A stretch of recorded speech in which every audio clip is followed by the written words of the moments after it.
Hello बच्चों, let's read the following question. Which of the following is the correct relation? कौन सा relation given में से correct है? हमें y जो दिया गया है that represents Young's modulus and g जो दिया गया है that represent modulus of rigidity.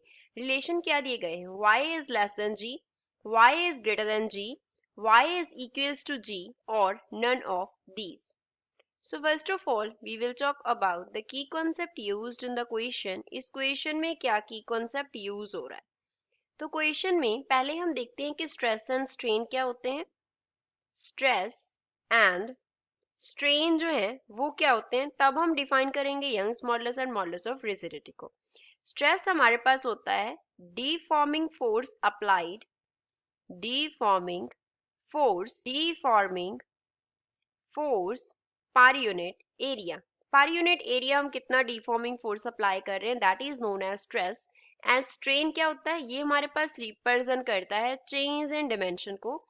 जब हमने स्ट्रेस को अप्लाई किया तो बॉडी के जो डिमेंशंस है वो क्या हो जाएंगे, चेंज हो जाएंगे। तो चेंज इन डिमेंशन कितना हुआ अपॉन में बॉडी का जो ओरिजिनल डिमेंशन है वो क्या था, ओरिजिनल डिमेंशन। तो ये क्या होता है, ये क्वांटिटी हमारे पास होता है स्ट्रेन।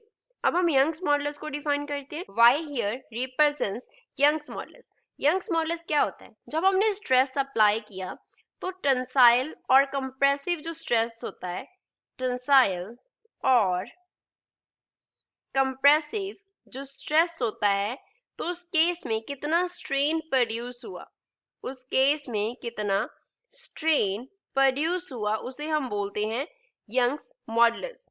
टेंसाइल टेंसाइल का मीन्स है हमने बॉडी को क्या कर दिया, स्ट्रेच किया है, स्ट्रेच और कंप्रेस किया है। कैसे? Length wise.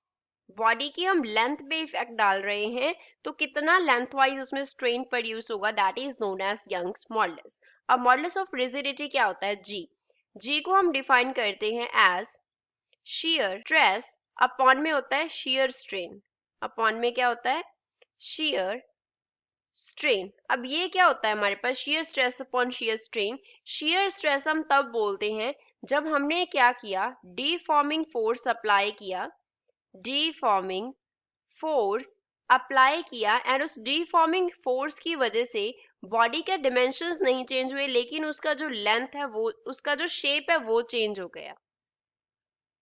तो उस डीफॉर्मिंग फोर्स की वजह से बॉडी के शेप में क्या कर गया, चेंज अक्कर कर गया।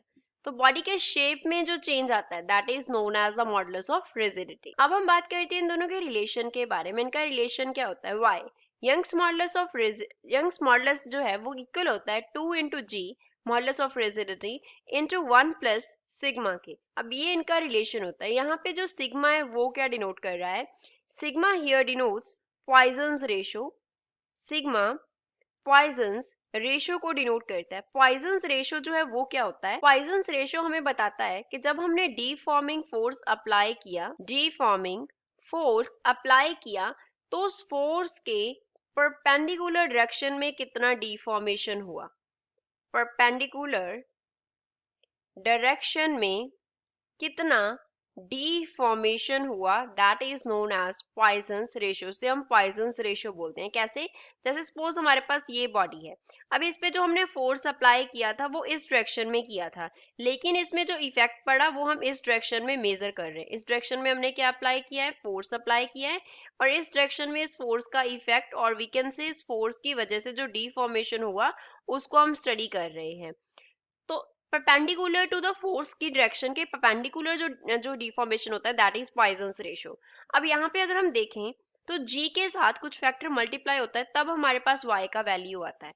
तो इनमें से कौन बड़ा है, y is greater than g, तो y g से ग्रेटर है। यहाँ से हम क्या कंक्लूड करेंगे, that y is greater than g। So this is correct relation for the given question. तो गिवन ऑप्शन में से b इस क्वेश्चन का करेक्ट आंसर है। I hope you understood well. Thanks.